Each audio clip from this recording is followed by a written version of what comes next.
वाक्यों में प्रयोग करके अर्थ स्पष्ट करना है। युगम क्या होते हैं? युगम का मतलब होता है कि एक ही जैसे वर्ड के दो दो मीनिंग्स, मतलब एक ही शब्द के दो दो मीनिंग्स, मतलब दो दो अर्थ ये भी कह सकते हैं। एक जैसे शब्द के अलग अलग मीनिंग्स को ही हम कहते हैं युगम। जैसे है आपके पास आसमान, एक होता है आसमान और एक होता है आसमान। सबसे पहले होता है असमान। असमान का मतलब क्या होता है? जो बराबर ना हो। असमान का मतलब क्या होता है? जो बराबर ना हो। बंदर ने रोटी को दो असमान टुकड़ों में बांट दिया। मतलब बंदर ने जो दो रोटी के टुकड़े किए थे वो असमान टुकड़ों में बांट दिया, मतलब आधे आधे, जो बराबर नहीं थे। एक बड़ा था तो एक छोटा था। तो असमान जो शब्द था उसका वाक्य से हमको ये पता लगता है कि आसमान का अर्थ क्या था। एक होता है आसमान जिसको हम कहते हैं आकाश। आसमान का मतलब क्या है? आकाश। आसमान का रंग नीला है। समझ में आ गई? एक होता है आसमान और एक होता है आसमान। आसमान मतलब होता है जो बराबर ना हो और आसमान का मतलब होता है आकाश। आकाश का रंग नीला है। अब आपका है सेकंड, प्रणाम। प्रणाम नत होना या झुकना और प्रमाण मतलब होता है नतीजा। एक होता है प्रणाम, मतलब जैसे हम सवेरे सबको सुबह उठकर हम बड़ों को प्रणाम करते हैं, उसी को कहते हैं नत होना या झुकना। झुककर हम प्रणाम करते हैं। तो इस प्रणाम का मतलब पता लग गया। जैसे हम बड़ों को हमेशा प्रणाम करना चाहिए, हमें बड़ों को हमेशा ही प्रणाम करना चाहिए। तो प्रणाम का मतलब पता चल गया। जैसे इसमें बस मात्राओं का थोड़ा सा फर्क पड़ जाता है और इनके अर्थ बदल जाते हैं। सो प्रमाण, प्रमाण का मतलब क्या होता है? नतीजा। बुरी संगति का प्रमाण बुरा होता है। एक होता है प्रणाम और एक होता है प्रमाण। प्रणाम का मतलब नत होना या झुकना और प्रमाण का मतलब होता है नतीजा। ऐसे ही आपका थर्ड, सूखी। सूखी मतलब मुरझाई हुई, जैसे सूख जाना किसी को कहते हैं, तो उसको हम क्या कह सकते हैं? मुरझाई हुई। वर्षा ना होने के कारण फसल सूख पड़ी। ऐसे ही सुखी, सुखी का मतलब क्या होता है? खुश। हर व्यक्ति अपने घर सुखी रहे। तो पता लग गया सुखी और सुखी में क्या फर्क होता है। सुखी होता है मुरझाई हुई और सुखी होता है खुश। नेक्स्ट है फोर्थ, धरा। धरा को हम क्या कहते हैं? धरती। धरा पर बहुत सारे जीवों का निवास है। वैसे धारा एक होता है जिसको कहते हैं पानी का प्रवाह, प्रवाह। ठीक है। नदी की धारा बहुत तेज थी।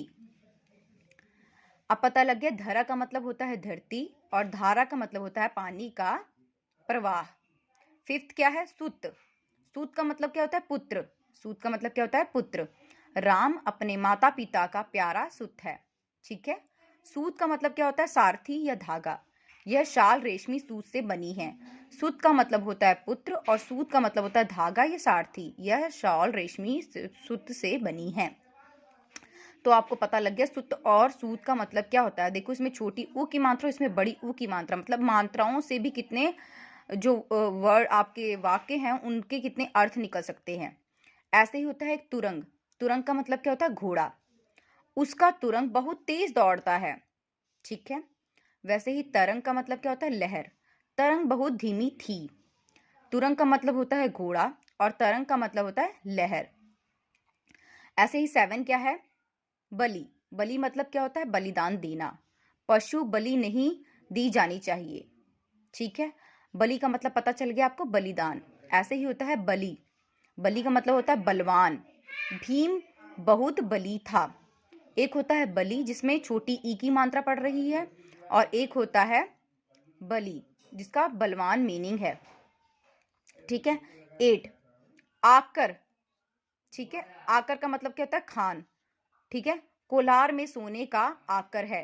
खान वो वाला नहीं, खान होता है जैसे कोयले का खान हो गया ना, उसी को कहते हैं आकर। आकर का मतलब खान। कोलार में सोने का आकर है। आकार। आकार का मतलब होता है सूरत। यह भवन चौरस आकार का है। ठीक है। नाइन्थ का क्या है? अब आपको पता लग गया। एट्थ का आकर का मतलब होता है खान और आकार का मतलब होता है सूरत।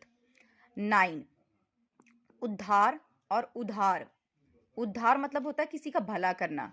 हे प्रभु मेरा उद्धार करो। और उधार का मतलब क्या होता है? कर्ज। राम ने मोहित से उधार लिया। अब आपको पता लग गया उद्धार और उधार का मतलब क्या होता है। उद्धार मतलब होता है भला करना और उधार का मतलब क्या होता है? कर्ज। 10वां, ग्रह। ठीक है, ग्रह। ग्रह मतलब होता है नक्षत्र। ठीक है, उसकी ग्रह दशा ठीक नहीं थी। और ग्रह का मतलब क्या होता है? घर। ये है ग्रह और ये है ग्रह। ग्रह का मतलब होता है घर। उसने कल आप अपने नए ग्रह में प्रवेश किया। ठीक है, ग्रह का मतलब होता है नक्षत्र और ग्रह का मतलब होता है घर।